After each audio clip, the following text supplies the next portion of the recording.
some things with you that I have experienced on topics that I know you are very passionate about. As for married men who pretend to be straight but who sneak around with men, I did meet a man once when I was in my mid-20s who had been married for 20 years. And when I asked him if he considered himself bisexual, he said, no, I'm straight. I just like the way men suck my dick. It's not cheating on my wife to let a man suck my dick because I have no feelings for men. And so there's no possibility of a relationship with a man. So a man is not a threat to my marriage.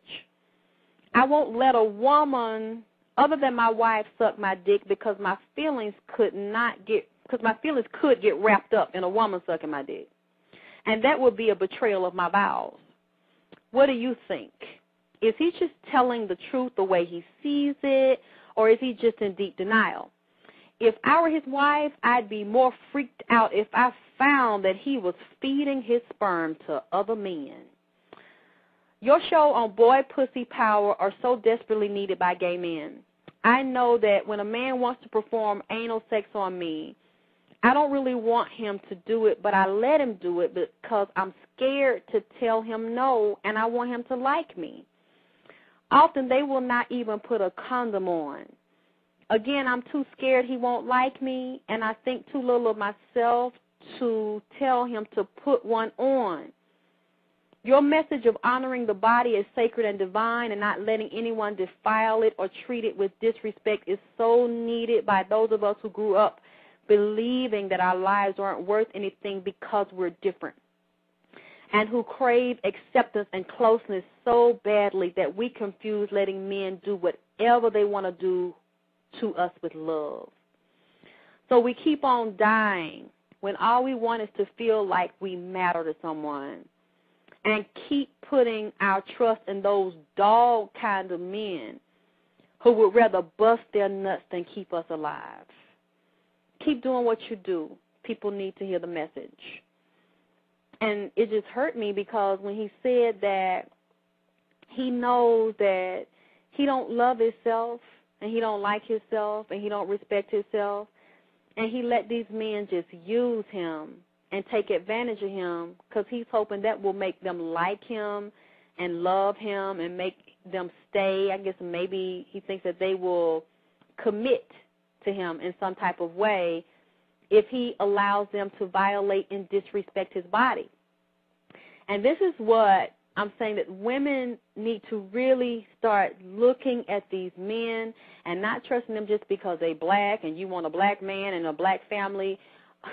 A lot of us have these black men and black families, and they're really not focused and balanced because the men are not in a truly God state of mind. They're not conscious of the God state in themselves and raising it up, and they're not conscious in the goddess state of the woman that we are and that we are supposed to be.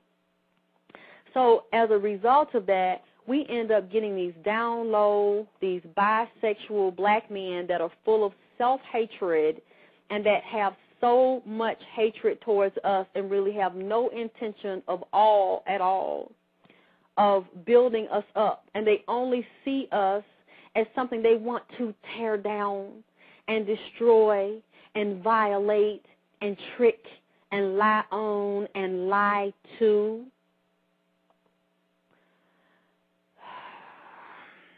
This is something that, y'all, we don't have a lot of time.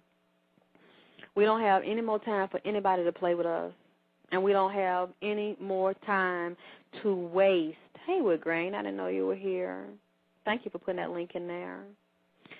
So at this time, I'll just take some questions. If anybody got any questions or comments they want to make, I'll listen to you. I'll listen to your comments, or if you want to ask anything. I try not to talk the whole lecture. Try not to do a lecture that's 2 hours, but at the same time, I try to put a lot of information out that you can really get where I'm coming from and take notes and look over it and learn from it. But then I also want your feedback.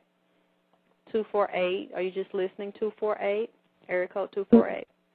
I'm listening. Thank you. Aaron, you just listening? Do you have a question or comment, Aaron? Okay. 816, you just listening, 816? Yeah, I'm just listening. You're right. We don't have much time. We got to get it together. Yeah, but a lot of us don't really know the truth about who we are and how to think and how to see things. So I'm just trying to share to help us wake up and know who we are and really start carrying ourselves divinely and just not letting any and everybody lay with us and penetrate us, because it is too dangerous, and it's just been they've been defecating in our womb, and we see the results of it. Yeah. Are you still doing city-to-city tours, or are you just not doing yet. blog talk? Not yet. Oh, okay. I had planned on doing those this year, but I'm not getting ready to do that yet. That's been put on hold. I'm taping here in Atlanta. I'm going to be doing live lectures here in Atlanta, and I'll be taping my pilots here in Atlanta. So I'm not planning to go outside of the city yet. Okay. Thank you.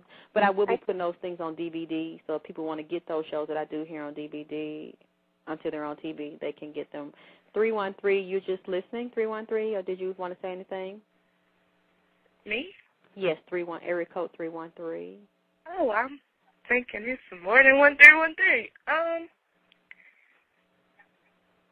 I was listening, I listened intensely. Mm-hmm.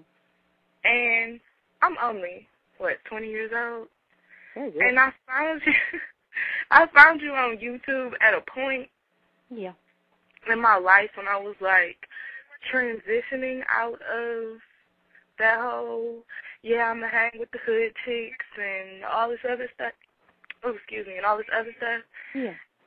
And I can really say that, listening to you, me and my mother don't have these type of conversations. Yeah. So it's kind of like listening to you, you really kind of put me on a fast track. Because I know I was listening to you while I was trying to finish up high school because I was messing up in school. Yeah. I was everything. And I would be online every night doing my homework and all this other stuff, listening to you. And then everybody thought I was crazy because this crazy lady, she talking about dicks and pussies and da-da-da. And most times people are like, well, she sound like you and da-da-da-da. But I will tell you this. I am now in school. Yeah. I have a relationship. I have calmed down tremendously. I don't know. You are my favorite person. I'm not even going to lie. Thank you. I am so proud of you and being so young and so wise and getting it together and recognizing so young. I think what really put it out there for me was I was hanging out with a group of girls that I was cool with.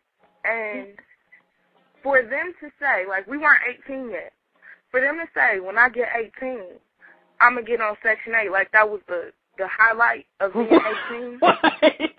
And I'm that was a pivotal moment in my life, because here I am, I need to get on my ball, I need to get on the ball, I need to get back in school, I need to do this, I need to do that. We're all sitting around drinking some Absolute, sad to say. But they said we going to get on Section 8. I lost it. I think that was when me and the girls stopped being cool. Because, first of all, Section 8, I wasn't raised like that, first of all. Well, how was they just going to get on Section 8? They had to have a baby or something. That was the plan. That was the course plan. Some of them had already started out that plan. Oh, me, I'm not ready for it. I had the world offered to me, in my opinion.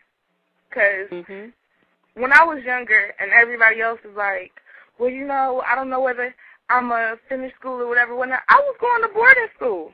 Wow. I came back because of Hurricane Katrina, but I was going to boarding school. I was a good student. I had, I was a grandma's baby. So I was doing so good. But I got caught up with a boy, and everything went downhill. And I don't know what happened. And then the Section 8, it just killed me. I don't know what to do. But look at what you did. Pardon? Look at what you did.